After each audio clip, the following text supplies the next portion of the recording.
Hey YouTube, welcome back to my channel. This is Nathan Daley. I'm your law enforcement translator, you guys, a 13-year veteran here to give you guys insight on all things law enforcement in this country, guys. Listen, we have difficult conversations over here. We don't stray or hide away from complex issues.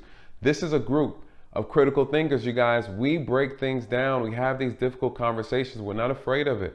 And listen, I will say this, as you guys are watching, this is a premiere video. You guys, I love these premieres. I love the countdown intro. I'm addicted to it. And I love it. I feel like it brings us closer together and gives us an opportunity to have these conversations. So what are we talking about in this video? First and foremost, I got to say thank you to my subscribers, you guys. We've come a long way. For those who are new to the channel, please, as you're entering in for this premiere, please hit the like button. I assure you, you will enjoy this video. If you're new to the channel, welcome. Please subscribe. I would love to have you a part of this journey, you guys. We are on something different. Listen, no one is doing what I'm doing over here on YouTube, you guys. I'm a 13-year law enforcement veteran, and I'm here to give you insight. Ask anything that you like. Let's talk about these difficult conversations. It's needed. And not only that, we're going to talk about solutions, and I'm working towards bringing those solutions to the forefront of our communities. So listen, what is this video about, you guys? Before we dive into that, if you find value in this content, please don't hesitate to donate, you guys. I have my CashApp or PayPal in the description section. Please, by all means, it goes a long way. So again, before we get started, what are we talking about today, you guys? As you know, it's February. This is Black History Month. So again, we're going to celebrate. I'm going to give you something interesting today. We're going to talk about Black history, but we're going to talk about the history of African-American men and women who have served this country in law enforcement. Let's talk about the history. Let's break it down. Now, you guys, I'm not a fan of Black History Month, but I'm going to tell you why. See, there's no way to encapsulate such amazing melanated people within 28 days in 1 month when I know that there are far more than 365 amazing African-American men and women who have served, thrived, blood, sweat, tear, and sacrifice, and gave so much for this nation, you guys. There's no way we can actually put them in a box for just 28 days. It's impossible. Now, I like Black History Year. I like Black History 365. These are the numbers that I like to hear, you guys. Every day should be a day we're celebrating, acknowledging all the amazing people that have lived, died, and served this country. African Americans have a unique history, a rich history, you guys, and we've done a lot, continue to do a lot. Trailblazers, nonstop. Some people in the grave, and their story, their DNA still is beneficial to the people today, you guys. There's so much we have to be thankful for the African Americans in this country. In this video, what are we talking about? You guys, I'm gonna break down some interesting characters, some amazing Black men and women who've worked in law enforcement. Let's talk about the history. Let's break it down. Where are we starting at, you guys? Before we get all into this, as we know how African Americans got to this country, we are aware of that. Let's talk about after slavery. What happened, you guys? Obviously, there's been some unique things that took place. I'm gonna share some things with you. What happened? 1865, immediately after slavery was abolished, you guys. Listen, African Americans, Black people wasted no time. They wasted no time. It wasn't so shortly after they jumped in and started applying to be law enforcement officers. You guys, let's talk about this, because policing back then during Jim Crow, during segregation, when the Black codes were at its height, where systemic racism was on the rise. It was purposeful. It was done for a reason. Why'd they do it? Listen, you guys, Jim Crow lasted almost 100 years. Blacks couldn't vote, couldn't get an education. They were segregated from the populace. They could not interact with white people. They were treated unfairly. They were abused. They were lynched, you guys. They were oppressed. Systemic racism was high and prevalent. Despite all those things, we had heroes in our community that stood up and put a uniform on. They put a badge on. They fought through all the adversities that took place in these racist police departments, these departments in the South that were actually ran by Ku Klux Klan members. It was pervasive all throughout the police department. You guys, the Black community never felt safe. Why? Because they had white Ku Klux Klan members in uniform, in blue uniforms, and they're terrorizing communities. But we had some black men and women who stood up, you guys. They stood up, they made the sacrifice, they patrolled the neighbors, patrolled the communities, they defended our own people. You guys, these are our heroes of old. These are the heroes of renown, right? And so we're going to talk about them. Let's take it from the top, from the year, you guys. Again, the moment slavery was abolished, we wasted no time. We jumped right in. I'm going to talk to you about some heroes, some African-American heroes and law enforcement. And let's start with this year. So we see in 1867, tips it off, you guys, Alabama is in record the first state to actually start hiring their first black police officers for the police department. You guys, they wasted no time. This is approximately 3 years after slavery was abolished. They hopped right into it. You know, they had police officers. They needed black police officers to patrol the black communities. And so who else jumped on board? Shortly after was Florida, then Texas. In 1870, New Orleans, Louisiana hired over 177 police officers in their department that were African American, you guys. This was a big deal. Then again, slavery had just ended. You had people who were actually born slaves coming out of slavery and joining the police department. So it was a big deal at the time, you guys. It was an honor to serve the black community, being a black officer. And this was important. This was important to them. What else happened?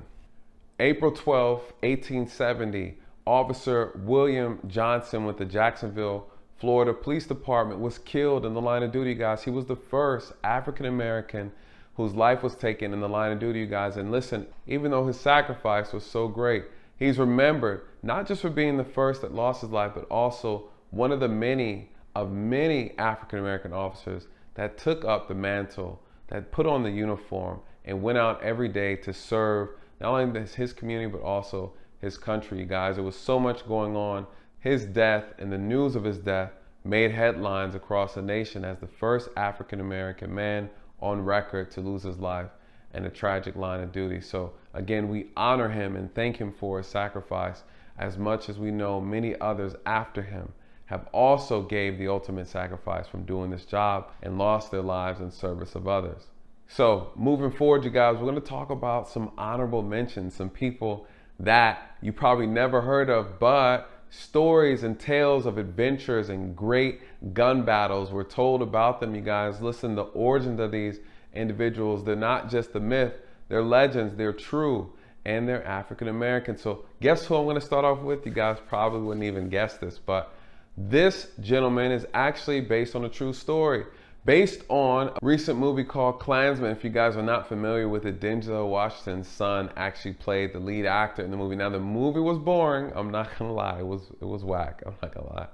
But so this character, Ron Stalwart, this begins in November 1972. What does he do? Ron Stalwart is an African American man who joins the Colorado Springs Police Department. He's like, listen, I want to be a police officer. I want to serve my community. You guys, don't forget, this is the 70s. So the conflict, racial conflict and the tension is still there. We're just getting out of the civil rights movement. And so what happens? Ron Stalwart, he decides, he sees an ad for the Ku Klux Klan membership. He's like, hey, they got an ad in the paper if you want to be a Ku Klux Klan member. You can sign up. What does he do? He signs up. He calls them and he pretends to be white, wanting to join the Klan. What does end up happening? He goes undercover. He goes undercover in the Klan and he starts to unveil all their secrets, unveil all the damage and the drama and the violence and the racism that they do. And what's so interesting that he actually got his coworker to help him out. The coworker, of course, is a white investigator.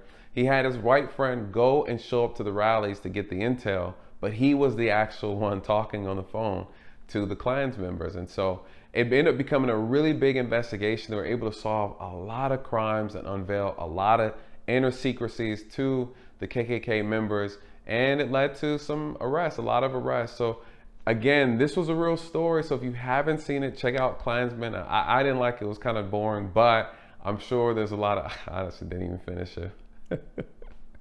I'm sorry, I can't recommend a movie like that, but I think for the sake of just knowing, matter of fact, just look them up and read about them, right? Because I can't put you through that. So anyways, who else is my next honorable mention, you guys? You're going to love this. All right, so I wanted to speak to this individual, I think is very important. We're talking about the criminal justice, the history of black history, the impact that African Americans made in the criminal justice system, specifically law enforcement. But I got to talk about this individual, Macon Allen. Why is this name so important? In 1844, you guys, this is the first African American attorney to practice law in this country, guys. What a powerful achievement. You know, sometimes we fall asleep on the criminal justice system. We don't realize who paved the way for everybody else. You guys, attorneys are necessary. African American attorneys are more necessary, right? Because we don't have a lot of them. I said this before, according to the American Bar Association, in this country now, all of the African Americans that are attorneys only represent 5%, you guys. It's not easy to become an attorney. It's a lot of work, but they're needed. So a special shout out goes out to the lead attorney and Suzette Speaks. You guys are two amazing attorneys. And again, you guys, they represent such a small group, such a small group. They represent 5%, you guys. We need more. We got to step up. We got to step up. And I know it's a difficult profession to get into, you guys, but we are underrepresented. And when you think about the origins, you think about the history, in 1844, the first black African American attorney to practice law, you guys, you recognize that the sacrifice, the blood, sweat, and tears, you see that we came a long way. We cannot give up that fight. So again, special shout out to them. And let's get back to our officers. Now, this gentleman's very interesting. His name is James Jones. In 1919, you guys, he was the first African American to become an FBI agent. You guys, this gentleman is very interesting. They called him Agent 800, right? Makes you wonder. The way his picture looks, he's real smooth, charismatic. They said he was very good at his job. Not only that, he was also a Buffalo Soldier, you guys. He was in the military. If you don't know about the Buffalo Soldier, I'm about to do a video on that. But these guys were African Americans who served in World War I. So who was he? An amazing investigator. They said his skills were off the chart. He was good at his job. He was a good investigator.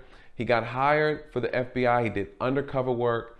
And unfortunately, of course, the FBI used him to infiltrate black organizations and get some people in trouble. So, you know.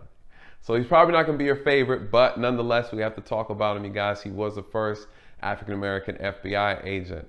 So outside of him snitching and getting folks in trouble, it is what it is. Okay, this is one of my favorites.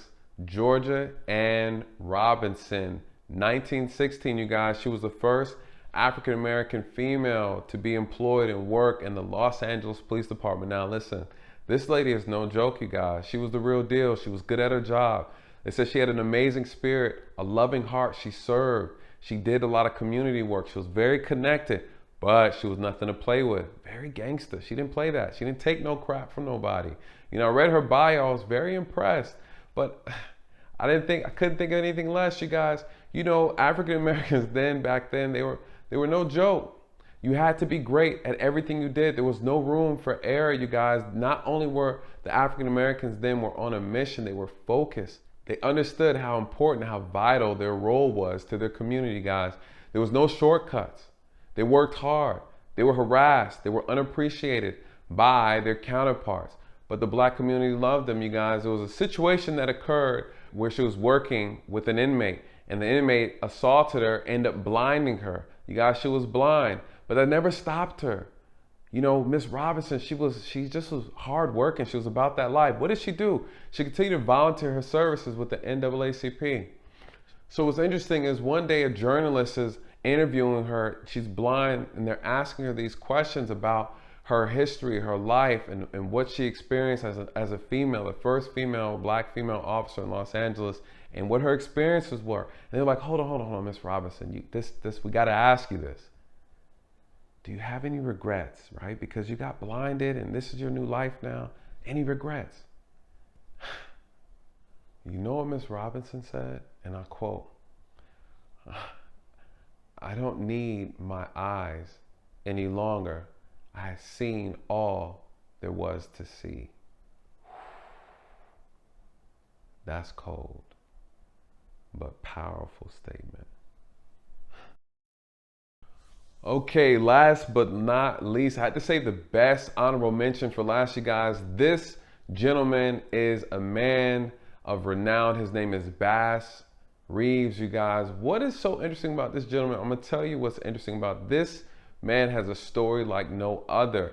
Bass Reeves in 1875, at the age of 38, doing his 32-year career as a deputy marshal.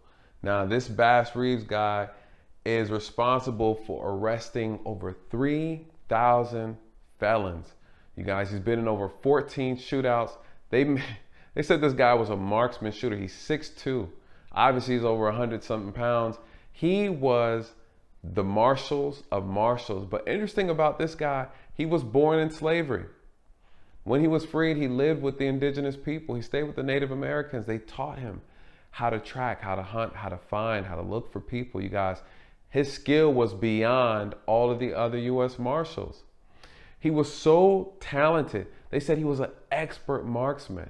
He's been in multiple shootouts. He's never been shot. Arrested over 3,000 people.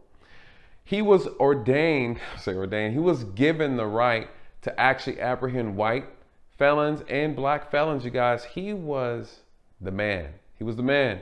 Some are even saying that this is the character that they built the story Django off of. His story matches very similar. And so it's very interesting, as though it hasn't been confirmed, but that is what the rumor of the street is, that his character resembles this real life character, Bass Reeves. Not only that, also it's said that Bass Reeves was the inspiration for the Lone Ranger, which I thought was very interesting as well. Again, you guys, what's amazing is African Americans are doing all these amazing things, and we're constantly inspiring these fictitious characters. Anyways, his nickname was the Indomitable Marshal, you guys. People feared him. His name ring bells in the streets, you guys. People knew when he was on your tail, it was game over. You were going in, dead or alive, right? So again, this guy was amazing. And so he inspired a lot. His stories live on to this day. People admire him, whether it's his face on or not, it doesn't matter. But this man is a great honorable mention. He did an amazing thing. He helped a lot of people. And even though he was illiterate, because he was a slave that was freed, he memorized warrants and writs. It didn't matter. People were amazed about, his coworkers were amazed about all the work that he did. He was probably the best marshal. They called on him to find people that they couldn't find. He had excellent tracking skills. He was an excellent marksman, and he's never been shot. The guy was phenomenal. So shout out to him and all the honorable mentions, you guys. Again, just a reminder of how amazing Black history is and why it needs to be 365 and not 28 days. Now, real quick before we go, you guys, I want to dive into something else. Since I'm here in Georgia and we're talking about the city of Atlanta, you guys, this is the new Gotham City. But prior to that, you guys, in April 1943, the Atlanta Police Department was existing, but this is when the first 8 Black police officers became a part of Atlanta Police Department. We're going to talk about it. I'm going to show you a little clip, give you a little backstory in the history of how these officers survived, what they did, what the community had to do, and how appreciative they were when they had African American police officers join the force and start patrolling the neighborhood. And there's a reason why I'm showing this. The first 8 African American officers, this was the beginning of diversity for the Atlanta Police Department. Residents of that area and that community were fearful of the Atlanta Police Department because primarily they were made up of Klansmen during that time. So there was this mindset that our communities deserve justice like other communities. Things began to change in 1946 when a landmark Supreme Court ruling outlawed all white primaries. This created a massive voter registration drive in Atlanta, and the Auburn Avenue clergy made the most of the opportunity. The clergy and the head of the churches came together with the community and said we're going to give them 20,000 black votes to get police officers that in our community that we want. The politicians accepted it because they knew they needed the black community to win the race. So the community on Auburn Ave got those police officers to patrol their streets for them. April 3rd, 1948, they patrolled Auburn Avenue. People lined the street so that their children could witness African American men wearing the patch that they had never seen black men wear. So it was a moment of great pride. Some of them described it as disbelief. This went on for a while because the people couldn't get used to the idea of seeing the black police officer in uniform walking the beat. It was a very tense time in politics, and desegregation was just not something that was embraced. And so they contended with that when they came to work every day. Now, this is powerful, you guys. What did we just hear? We heard a community that came together as soon as they were able to vote. Over 18,000 African Americans are saying, hey, listen. You're not getting my vote unless you give us what we asked for. What do we want? We want our own police officers. You guys, this is a big deal. The black community was tired of being harassed by those who were hiding in blue but were covered in white, right? They were Klan members. They said, if you want our vote, we want black officers. They gave them 8. They gave them 8. You know, we see in this as the power of unity, the power of bringing votes together, bringing people together for a cause, for a purpose, and ensuring that they get it before they vote, right? What is the problem? What's the history like? We ask these questions, but what were the benefits of having black officers serving the black community? It made people feel comfortable. But what was going on? Black officers weren't allowed to drive cars. Black officers, and sometimes in some states, weren't allowed to even carry guns. They weren't able to get promoted. They had to walk the communities. But by walking up and down the communities, they were able to learn and talk to the communities and become one with the community. People felt safe. They felt more comfortable. The black officers weren't allowed to arrest white officers. They had to call for a white officer to come if a white citizen was violating the laws and it aroused to an arrestable offense. You guys, this was the culture. What happened to those officers in Atlanta? They could not stay at the police precinct. They stayed on Auburn Avenue, you guys. It's a complete black area at that time. They had to stay in the basement of the YMCA. This was the history. They weren't allowed to take their badge or their uniform or their gun out of the precinct. Those things had to stay there. So they were still, in a sense, the department was still segregated. You know, this is the history. This is what it looked like. And on top of that, you guys, you know there was pain and suffering. You know there was sacrifices. You know, I read an article about some of these Atlanta officers, the ones who worked back then, and they talked about how difficult it was, that many of them quit. They felt it hard to enforce the same laws that their people were being oppressed under. You know, it's deep, you guys. You know, there's a history of this. Listen, these things didn't happen that long ago, you guys. We're talking about 60, 70 years ago. One would say we came a long way, and then some would say we didn't come far enough. You know, doing this video was very important to me, and I'm gonna tell you why. I think sometimes so much time has gone between us, but to be honest, there hasn't really been that much time, you guys. Somewhere down the line, we have lost respect for one another. This disconnect between the black community and black law enforcement officers, you guys, we're lacking. No one wants to do this job, but yet all of us are complaining about how the job is being done. You guys, honestly, to solve this problem, we have to put ourselves in position. We have to rise to the occasion, you guys. It's not going to solve itself. We need our best and our brightest to stand up.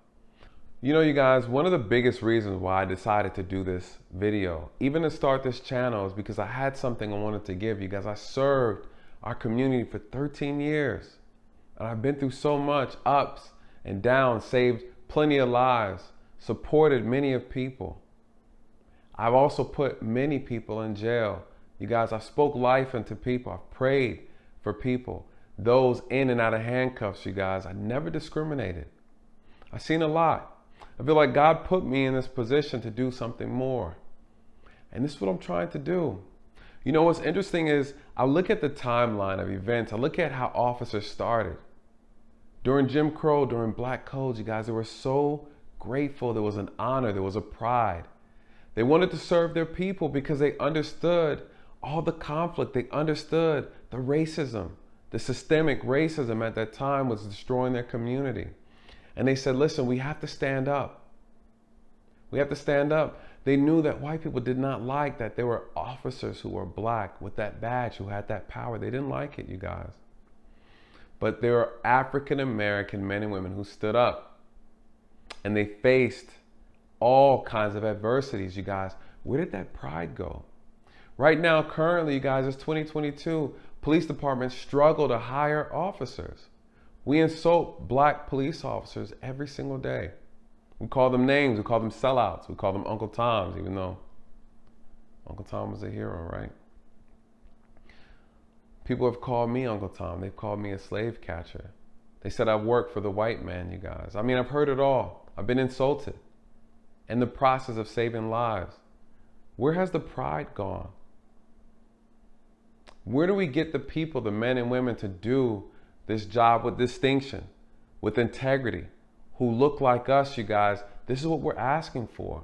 We need more African American men to sign up, to join, to take up this position respectfully and have respect, to do this job without their ego, to not forget where they came from, not forget who they are.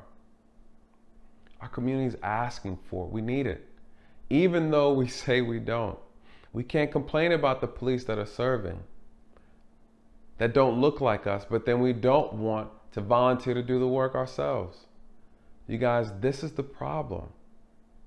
Again, there's approximately 700,000 law enforcement officers that patrol this country. They serve over 350 million citizens in this country. But guess how many officers are African American? Only 12%, you guys. That number is declining. 12% out of 700,000. It's not a lot. It's not a lot. You guys, we should be excited to serve our people. It should be an honor. We should be respected only when we earn it. We complain, we march. We say we want police accountability, which we do need to have. We complain and say the officers are no good. The bad apples, we hear it all the time. They're shooting us and killing us in the street. You guys, sign up. I encourage you to sign up. Who's going to take one for the team? Everybody can't be entertainers. Everybody can't be athletes, you guys. Everybody can't be musicians. Who else are going to do these jobs? These jobs that we're asking for, that we need. We need this type of service. Who's going to be our teachers? Who are going to be our attorneys, you guys? I just said 5% of the attorneys in this country are African American. When we have more people going in and out of the courtrooms, in and out of prisons, 38% of African Americans are in the prison system. We have more defendants going through courts than we have attorneys. 12% of our officers in this country are African American. We're lacking, you guys. And again, when you hear the history, you hear the pride, you hear the desire to want to stand up. You guys, these men and women who put on the uniform before us did it with pride. They did it because they understood the mission. They understood that there's nobody more worthy to serve than their own people. And that's the power of it. Listen, you guys, it's a dangerous job. I don't make excuses for horrible officers. Never will I do that. You guys, they're an amazing group of African American officers out here who serve with distinction. They serve with integrity. Every single day, you guys, I work with them. I'm one of them. There's power in being serviced by someone who looks like you. But it goes both ways, right? We can't ask for police reform and then not look at reforming society. You guys, the police are a reflection of the people. Remember that. This is a two-way street. There's a lot of work on our side. I ain't gonna lie, there's a lot of work. But we can't do it by ourselves, right?